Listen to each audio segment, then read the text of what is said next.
नमस्कार दोस्तों, मैं हूं डॉक्टर उपेश। आप देख रहे हैं forensic science by doctor Upesh. और आज हम बात करने वाले हैं दोस्तों इस समाज के सबसे ज्यादा हॉट टॉपिक पर कि आखिरकार जो आदमी लोग होते हैं, जो मेंस होते हैं, वो रेप क्यों कमिट करते हैं। दोस्तों, कोई भी टॉपिक शुरू करने से पहले मैं आपको यहाँ पे ये बता देना चाहता हूँ कि कोई भी क्राइम होता है, कोई भी क्राइम होता है, मैं यहाँ पे किसी भी क्राइम की बात कर रहा हूँ, चाहे वो फ्रॉड हो, रेप हो, मर्डर हो, कुछ भी हो, वहां पे 3 एलिमेंट बहुत काम करते हैं जिसको हम क्राइम ट्रायंगल कहते हैं। और क्राइम ट्रायंगल दोस्तों होता है सबसे पहला प्रेशर, यानी कि आपके पास प्रेशर होता है, चाहे ये पीयर प्रेशर हो सकता है, दोस्तों का प्रेशर हो सकता है, काम का प्रेशर हो सकता है, पैसे का प्रेशर हो सकता है, किसी भी तरीके का प्रेशर हो सकता है। दूसरा होता है दोस्तों अपॉर्चुनिटी, कि आपको वो करने की अपॉर्चुनिटी भी मिल रही है। मैं सिंपल सा एग्जांपल आपको देकर समझाऊंगा अभी यहाँ पर। और तीसरा जो फैक्टर होता है वो होता है रैशनल, यानी कि दूसरे लोग भी कर रहे हैं तो मैं क्यों ना करूं। सिंपल सी बात है कि मैं आपको बताना चाहूंगा कि अगर आप एग्जाम में बैठे हुए और आपको चीटिंग करनी है, आपको किसी क्वेश्चन का आंसर नहीं आता है, तो आप क्या करेंगे, आपके पास प्रेशर बिल्डअप हो जाएगा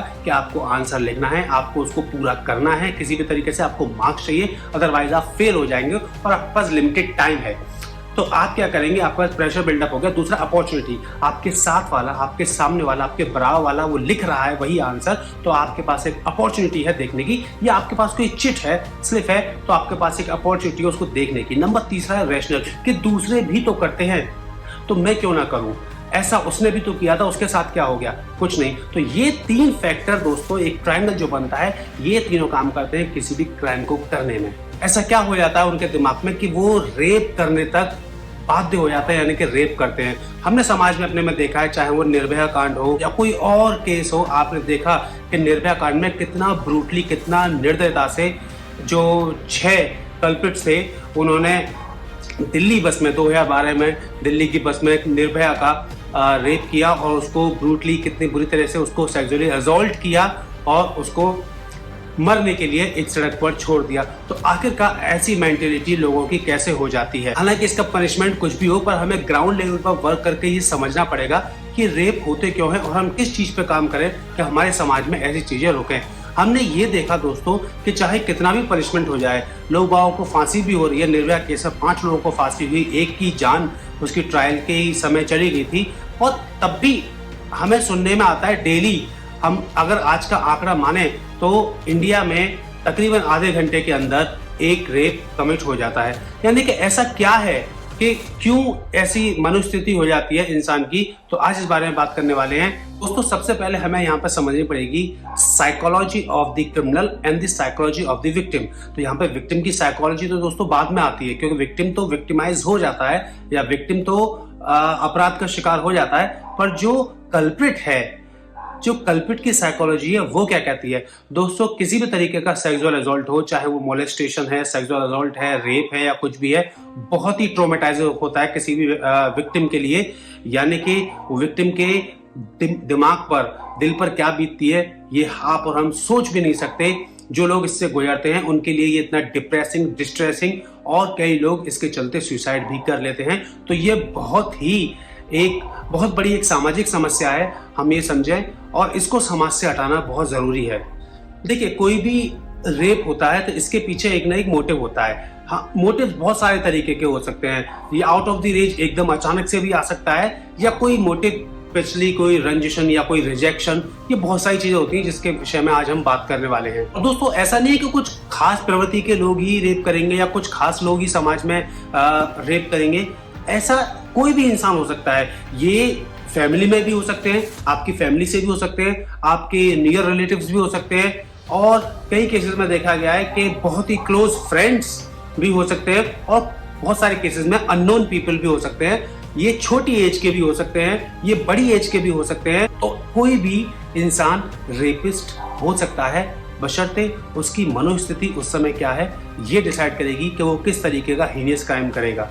दोस्तों, मैं यहाँ पे आपको किसी भी तरीके से घबराने के लिए नहीं बोल रहा हूँ, बस हमें ये सजग रहना चाहिए कि हमारे आसपास क्या हो रहा है, क्या घटित हो रहा है, और हमें उससे किस तरीके से बचना है। या हम किसी ऐसे व्यक्ति को अपने आसपास पाते हैं या हम शिकार हो सकते हैं जब हम ये जानते हैं। मैं खासतौर पर अपनी महिला मित्र जो हैं उनके बारे में कह रहा हूँ, या जो बच्चे जो अर्ली एडल्ट्स या एडोलेसेंट हैं जो इस वीडियो को देख रहे हैं, वो समझे अगर हम किसी को ऐसा समझ सकते हैं तो हम सही समय पर सही कदम उठा सकते हैं और उसको सलाखों के पीछे पहुंचा सकते हैं। दोस्तों, एक क्लिनिकल साइकोलॉजिस्ट डॉक्टर सैमुअल ने 1970 में एक स्टडी की थी अमेरिका में, और तकरीबन उन्होंने 50 से ज़्यादा जो लोग रेप कर चुके थे, जिन्होंने ये कन्फेस किया था कि उन्होंने रेप किया है, उन पर उन्होंने काम किया था, उनकी साइकोलॉजी समझने की कोशिश की थी, और उसमें जो निष्कर्ष निकले वो बहुत ही चौंका देने वाले थे। वो सारे निष्कर्ष मैं आज आपके साथ शेयर करने वाला हूँ, और कुछ इंडियन क्राइम डेटा जो नेशनल क्राइम रिकॉर्ड ब्यूरो है, NCRB है, उसके थ्रू भी जो डेटा एकत्र किया गया है उसके थ्रू मैं आपसे बात करने वाला हूँ इस विषय पर। इन व्यक्तियों का डिफरेंट सोशल स्टेटस हो सकता है, ये डिफरेंट बैकग्राउंड के हो सकते हैं, बहुत ज़्यादा अमीर भी हो सकते हैं, बहुत ज़्यादा गरीब भी हो सकते हैं, तो इसमें ऐसा कुछ भी नहीं है, यानी कि डिपेंड करता है पर्सनैलिटी पर और मेंटालिटी पर। तो दोस्तों यहाँ पर सबसे पहला कारण आता है, नंबर 1 कारण जो है lack of empathy. Lack of empathy का मतलब दूसरे के प्रति बिल्कुल भी करुणा नहीं है, मींस दूसरे की जगह अपने आप को रखकर कभी नहीं सोचते और सिर्फ अपनी ही अपनी देखते हैं। तो कभी ये नहीं सोचते कि दूसरा क्या फील करेगा, कैसे फील करेगा, या दूसरे की फीलिंग्स के बारे में उन्हें कोई भी मतलब नहीं है। और वो इतने स्टाउट, इतने स्टबॉर्न होते हैं, इतने जिद्दी स्वभाव के होते हैं। अगर आप उनसे कहते हैं, अक्सर हमने कहते सुना है कि क्या तेरे घर में माँ बहन नहीं है, इस तरीके से, तब भी उनको ये अकल नहीं आती है, ये फीलिंग उनके अंदर डेवलप नहीं होती है कि ये बंदी या ये बंदा क्या फील कर रहा होगा अगर मैं कोई ऐसा काम करता हूं तो। अब दोस्तों लैक ऑफ एम्पैथी के कई कारण हो सकते हैं। हो सकता है किसी ट्रॉमावश ये हुआ हो, यानी कि कभी कोई फैमिली में बचपन से लेकर बड़े होने तक उनके जो भी ट्रॉमा रहा है, या जिस तरीके से उनके साथ बिहेव किया गया है, या वो जैसे माहौल में पले बड़े हैं, इस तरीके की कोई बात हो सकती है। जेनेटिकली भी ये कभी कभी देखा गया है। अब यहाँ पर जो सबसे बड़ा लैक ऑफ एम्पैथी का एक और कारण माना जाता है, जो मादक पदार्थ है, अल्कोहल हो या ड्रग्स हो या इस तरीके का कोई भी है, इनका जो सेवन है, यानी कि जो इनको लेते हैं वो हेलुसिनेशंस करते हैं, स्किज़ोफ्रेनिक हो जाते हैं, या साइकोलॉजिकल डिसऑर्डर डेवलप होते हैं, तब वहाँ पे लैक ऑफ एम्पैथी बहुत ज़्यादा आ जाती है, और वहाँ पे सोचने समझने की शक्ति क्षीण हो जाती है, कम हो जाती है, यानी कि दूसरा व्यक्ति क्या सफर करेगा इस चीज को नहीं सोचते। They only think about their own gratification, and that's what we call the lack of empathy. दोस्तों दूसरा बड़ा कारण है नार्सिसिज्म। नार्सिसिज्म एक ऐसी एबिलिटी है लोगों की कि वो अपने आसपास के लोगों को क्या चाहिए, कैसा बिहेवियर वो एक्सपेक्ट करते हैं, क्या चीज वो एक्सपेक्ट करते हैं, उसको कंसर्न ना करके they only concern about themselves. It means extreme involvement of the self, अपने आप को इतना इन्वॉल्व कर लेना to the degree that they do not consider, they do not concern about the expectation, about the want और unwants of the people around them. थोड़ा बहुत narcissism या हम नार्सिसिस्टिक हो सकते हैं, थोड़े बहुत सब होते हैं। कभी कभी हम बहुत सेल्फिश हो जाते हैं, कभी कभी हम गुस्से में हो सकते हैं, फ्रस्ट्रेशन में हो सकते हैं, बट जब ये रिपीटेड बिहेवियर, ये एक आदत बन जाता है, when it becomes a habit, तो जो नार्सिसिस्टिक पीपल होते हैं या जो नार्सिज्म के शिकार होते हैं, उनको बिल्कुल भी दूसरों की फीलिंग्स की परवाह नहीं होती है, और कोई भी ऐसा काम करने में नहीं चूकते जो कि वो कभी समझ पाए। तीसरा कैरेक्टर आता है feeling of hostility with the women, मतलब कि इल विल, बड़ा ही एक हमारा जो पुरुष प्रधान समाज जिसको हम कहते हैं, हम ऐसे समाज में रहते हैं जहाँ पर पुरुष को डोमिनेटिंग नेचर का माना जाता है। तो ये जो विमेंस को बचपन से ही हम जो देखते चले आते हैं, हमारे जो समाज में हम देखते चले आते हैं किस तरीके से विमेंस को प्रताड़ित किया जाता है, महिलाओं को प्रताड़ित किया जाता है या नीचा आंका जाता है, ये इसका एक बहुत बड़ा कारण होता है कि वो ये समझते हैं, ये जो लोग इस हद तक पहुंच जाते हैं, मैं सभी की बात नहीं कर रहा हूं, यहाँ पे जो लोग इस हद तक पहुंच जाते हैं वो ये समझते हैं कि अरे ये तो हमारे पैर की जूती है या इस तरीके से है, तो वो इल ट्रीट करते हैं, मिस ट्रीट करते हैं, उनकी एक बैड फीलिंग होती है विमेंस को लेकर, महिलाओं को लेकर। ये हमने अपने समाज में बचपन से आज तक बहुत देखा है, और हो सकता है हम में से बहुत सारे लोग, इवन कुछ लोग, कुछ मैं कहूँगा यहाँ पे कुछ पुरुष लोग भी इसके कहीं ना कहीं शिकार हो जाते हैं, और महिलाएं तो अक्सर इसके शिकार होती रहती हैं।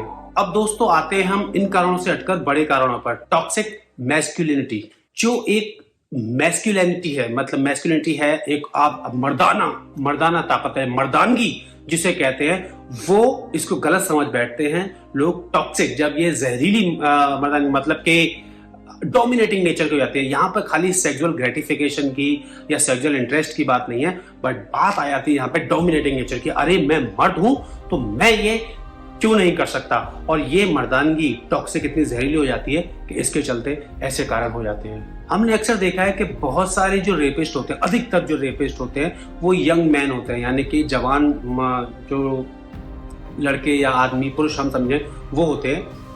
तो इसमें जो मस्कुलिनिटी है, जो टॉक्सिक मस्कुलिनिटी है, मर्दानगी है, जहरीली, जो मैं बार बार ये शब्द बोल रहा हूँ टॉक्सिक, ऐसा नहीं कि एक मस्कुलिन नेचर है ही, आदमियों में होता ही है, डोमिनेटिंग नेचर बहुत सारे आदमियों में होता ही है, पर इसका मतलब ये नहीं है कि वो इस कदर तक पहुंच जाए जहां पर आप जो पहले 3 फैक्टर्स मैंने बताए, लॉस ऑफ एम्पैथी, नार्सिसिज्म और ये सब चीज़ और ज़्यादा उसको एक्सेजरेट कर दे, तो ये सबसे बड़ा फैक्टर यहाँ पे बन जाता है। दोस्तों दूसरा इसी का कारण है टॉक्सिक मस्कुलिनिटी का ही हम समझें कि दोस्तों के बीच, आसपास के पीयर ग्रुप जो आपका है, आपके जो दोस्त हैं, उनके बीच आपको ये दिखाना है, आपको ये नहीं दिखाना है कि आप सेक्सुअली कितने एक्टिव हैं या सेक्सुअली कितने ग्रेटिफाइड हैं, आपको ये दिखाना है कि आप कितने एक्सपीरियंस्ड हैं, सेक्सुअली कितने एक्सपीरियंस्ड हैं, ये दिखाना है। तो ये जो दिखाने की जो आदत है, यही चीज़ ऐसे करवाती है कि आपने क्या क्या चीज़ें एक्सपीरियंस की हैं लाइफ में, आपने कंसेंजुअल सेक्स एक्सपीरियंस किया है या आपने कुछ और भी एक्सपीरियंस किया है जो इतनी वारदात तक इसको अंजाम दे देते हैं। दोस्तों टॉपिक बहुत बड़ा है, ऐसा नहीं है कि देखिए इसको डिस्कस करना पड़ेगा, इसको समझना पड़ेगा लोगों को कि ये किस कदर तक हानिकारक है, कहाँ तक आपको ले जा रहा है। तो कभी भी जो पुरुष लोग मेरी इस वीडियो को देख रहे हैं, जो मेरे साथी मित्र इस वीडियो को देख रहे हैं, वो इस बात को समझें कि पीयर ग्रुप में दिखाने की चीज़ ये नहीं है मस्कुलिनिटी, ये कुछ तो हमारी गॉड गिफ्टेड है, हमको गुण है, हमको आशीर्वाद है कि हमारे पास मस्कुलर पावर है, ठीक है, एज अ मैन। तो उसको यूटिलाइज करना है काम करने के लिए, और अपनी जो साथी महिलाएं हैं या जो घर में माताएं हैं, बहनें हैं, बीवी है, बच्चे हैं, बच्चियां हैं, उनको सपोर्ट करने के लिए, ना कि इसको टॉक्सिक बनाने के लिए। अब दोस्तों हम यहाँ पे टॉक्सिक मैस्कुलिनिटी की बात कर रहे हैं, तो पीयर प्रेशर क्या होता है कि जब कोई इंसान, कोई व्यक्ति, कोई लड़का, कोई पुरुष अपने पीयर प्रेशर में, अपने दोस्तों में पाता है अरे उसने तो कुछ भी एक्सपीरियंस नहीं किया, अरे वो तो बहुत पीछे रह गया इन सबसे, तो ये पीयर प्रेशर उसके अंदर डेवलप हो जाता है, बिल्डअप हो जाता है, और वो ढूंढता है इसकी अपॉर्चुनिटी, और एक ना एक दिन उसको ये अपॉर्चुनिटी मिल जाती है। हो सकता है कोई उसकी महिला मित्र हो जो उसको चाहती हो, उसके साथ जाती हो, उसको लाइक करती हो, या हो सकता है वो किसी ऐसे रास्ते से गुजरता हो, जैसे आपने निर्भया केस में देखा, उन सबको बस में मौका मिल गया ऐसा करने का। तो उनमें से बहुत से लोगों का, कुछ की मेंटेलिटी पीयर प्रेशर की हो सकती है, कुछ की मेंटेलिटी किसी और चीज की हो सकती है, तो ये यहाँ पर बहुत बड़ा कारण बन जाता है। और दोस्तों दूसरा प्रेशर बिल्डअप होता है जो हम मीडिया में देखते हैं, चाहे वो मेल डोमिनेटिंग मूवीज हो, या मेल डोमिनेटिंग एनवायरनमेंट हो, या अखबार में खबरें पढ़ना हो, या कुछ भी पढ़ना हो, कि वो उनको ऐसा बाध्य कर देते हैं कि अरे अगर आदमी होकर आपने ये नहीं किया, अगर पुरुष होकर आपने ये नहीं किया, तो फिर आपने कुछ नहीं किया, आपकी जो मर्दानगी है वो बेकार है। तब ये मर्दानगी एक जहरीली, एक टॉक्सिक मैस्कुलिनिटी में बदल जाती है। एक बहुत बड़ा क्वेश्चन आता है, क्या रेप एक सेक्सुअल डिजायर है या एक ऑफेंस है, क्रिमिनल ऑफेंस है? देखिए रेप कोई भी सेक्सुअल डिजायर नहीं है, आप सेक्सुअल डिजायर को कंप्लीट करने के लिए बहुत तरीके अपना सकते हैं।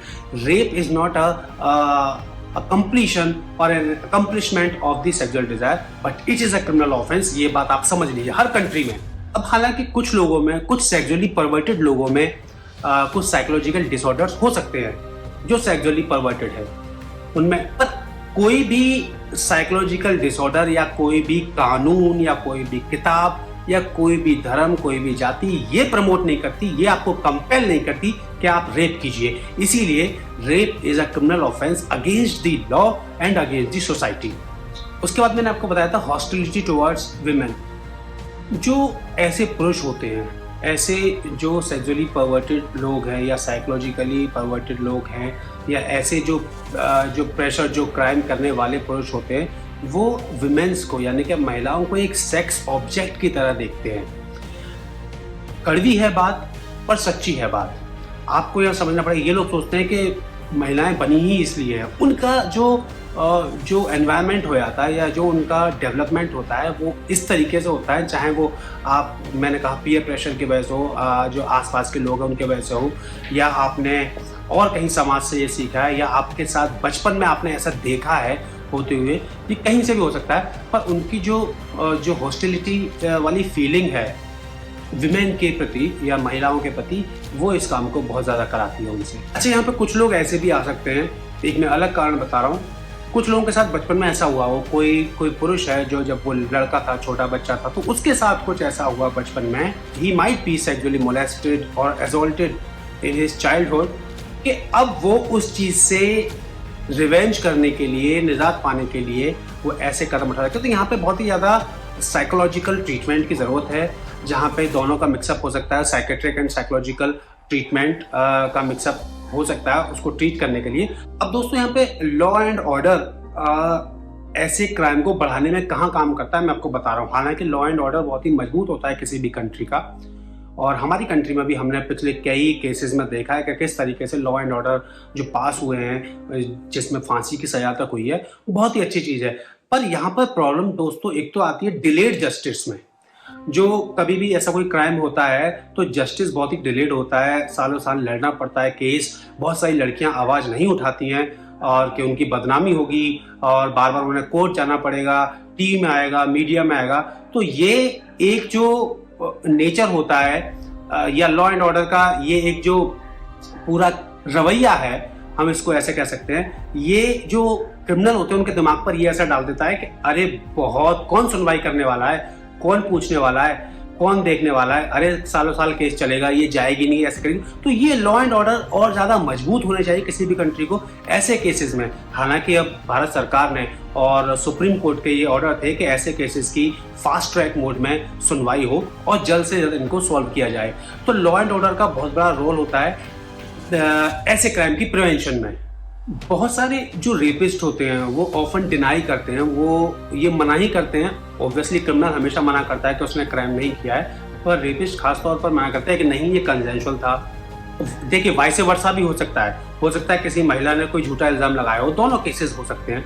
हम फॉरेंसिक में देखते हैं दोनों तरह के केसेस आते हैं। पर जब एग्जामिनेशन के बाद, मेडिकल एग्जामिनेशन के बाद या प्रॉपर एविडेंसेस के बाद ये पता चल जाता है कि ये इसी ने किया और इस दायरे में किया गया है या इस दायरे से बाहर किया गया है, तो तब भी उसके बाद भी जो रेपिस्ट होते हैं वो डेफिनेटली इसको डिनाई करते हैं, जिसकी वजह से फिर से डिलेड जस्टिस होता ही है और इसका इम्पैक्ट, साइकोलॉजिकल इम्पैक्ट बहुत ज़्यादा पड़ता है लोगों पर।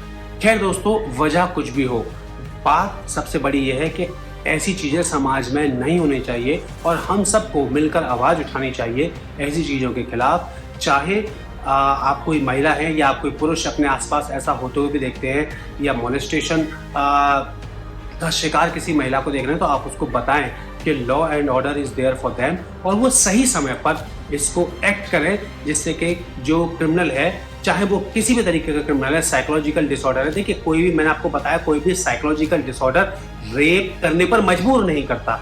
आपको अगर साइकोलॉजिकल डिसऑर्डर है, you may take the psychiatric help, you may take the psychological help, the counselling help, और you may take any other preventive measures. पर ऐसा नहीं कि आपको ये करना ही, आप ये बाद में कोर्ट में कह देंगे नहीं मैं तो इस चीज़ से गुजर रहा हूँ, ये इसलिए हो गया। तो आप किसी को ऐसा देखते हैं, पाते हैं, तो प्लीज़ सही मेजर्स लीजिए और ऐसी मेंटालिटी को महिलाओं के प्रति, अगर जो एम्पैथी को बनाए रखिए। आप देखिए कि हमारे घर में हमारी माँ है जिसने हमें पाल पोस के बड़ा किया है, हमारी बहन है, छोटी है या बड़ी है, जो हमारे साथ पली बड़ी है, या हमारी बेटी है, हमारी भांजी है, या और भी कोई रिश्ते में जो महिलाएं हमारे साथ हो सकती है, वो कितनी स्ट्रांग हमारे साथ रही हैं, उनकी वजह से हम पुरुष लोग कितना बिल्डअप हुए हैं, कितना हमने ग्रो किया है। इस चीज़ को ध्यान में रखते हुए एम्पैथी डेवलप करनी चाहिए सभी लोगों को, और ये जो टॉक्सिक मैस्कुलिनिटी है इससे बहुत दूर रहना चाहिए। मर्दानगी सही समय पर सही जगह दिखानी चाहिए, ना कि उसका गलत इस्तेमाल करना चाहिए। इन्हीं बातों के साथ बहुत बहुत धन्यवाद।